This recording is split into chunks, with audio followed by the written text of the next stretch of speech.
for number 9, and as usual, we'll start with GT40. They match Salty 2-7 for GT40. GT40 is now 9-0. There is one alliance, D69, that is 8-1, and then there are two alliances that are 7-2. That's 4Loki and SGA. The collective win percentage of the top 25 alliances by this spreadsheet is 59.8%, and GT40 is 40.2% better than the average of the 25 best alliances in the world. So, and that includes GT40's 9-0 record. So, GT40 is just in their own tier, as we know. All right, number 2, TCN. They have another strong clear, 2-11 against Matrix. JA 3-16 against MIBR, and D69 6-7 against SSX. So they, as I mentioned, improved to 8-1. They're second on the in-game leaderboard. They have also, for War 10, they have matched GT40. So they are very confident, and I know that they think that they should be a little bit higher on this sheet. So anyway. They'll have an opportunity to prove it against GT40. XK9 against LVT My Alliance. We had our best clear of the season. We died 5 times. We did have a disconnect, but we also would have lost on time had we not had that disconnect. So, we take another loss. This is our 4th loss in a row. XK9 came in averaging 5.25 deaths per war. We knew that the target number was 4 to beat them, and we just couldn't get it done. So we move on. We have matched Noon for War 10, so hopefully we can put something together. Our schedule has been pretty tough over the last several wars, but that's just kind of how it goes. And then 4Loki with another unranked opponent, they win easily 4-30. All right. 1 through 10, GT40, TCN stay the same. JA and D69 each move up 1. You guys can see their efficiency and strength of schedule numbers. Salty, because of the loss, they're 5-4.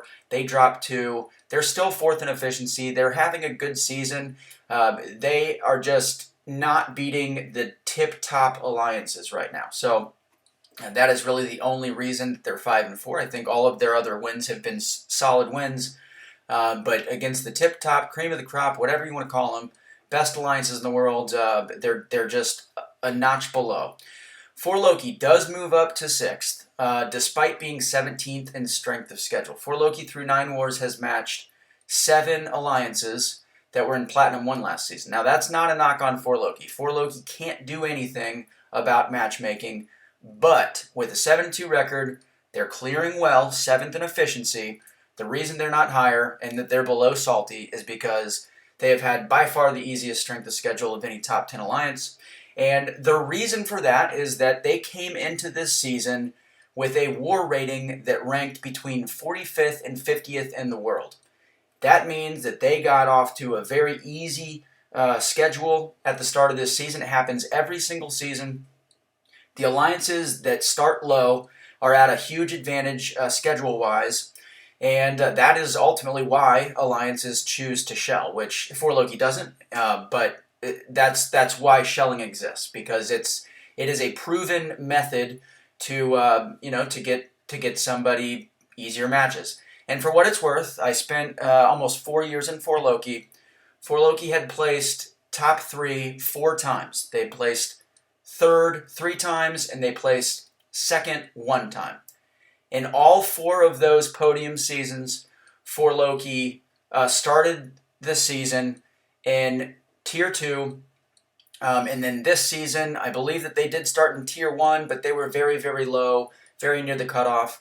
So anyway, it's a proven method to get good matchups, and with that, next season, I would definitely look out for like Sweeta's Alliance, for example, to potentially, podium, because they're going to, unfortunately, just by the way that this season has gone for them, they're going to start with a fairly low war rating, and they'll probably get some favorable matchups early in the season. All right, Noon moves up 2. They're 5-4 now. At least in this sheet, they're 4-5 in game because of that War 1 bug. 9th in efficiency, 9th in strength of schedule. Legion, SGA both drop 1. SGA did win, but they dropped in strength of schedule because they matched some not competitive alliance. PBT, PYCB up 2, MIBR down 2. Sweden, they are up 1 with a good strong clear. They improved to 4 and 5. They're 14th in efficiency, 14th in strength of schedule. In LVT, we lost our 4th in a row, as I mentioned earlier. We started 4 and 1 after our win against 4 Loki, and we just can't win right now. And one thing of note, LVT has gone from, I think, 22nd in strength of schedule to 11th in strength of schedule over the last 4 wars. So we are matching competitive alliances, ultimately the alliances that we want to eventually be compared to and revered in kind of the same way. And it's just proving at the moment we're just not quite there yet. So that's okay. We've got a lot to do to get to where we want to go, but we're gonna keep trucking until we get there. And then CIRR and X5E stay the same, 19th and 20th in efficiency. They're where they belong, and the drop off after 20 is fairly wide points wise. So anyway, that's it, guys. Leave a like and a comment. Let me know what you think. Good luck to all of the alliances in War 10, and especially to D69 up against GT40. We will see if somebody can dethrone them. But that's it. I'll catch you guys in the next update.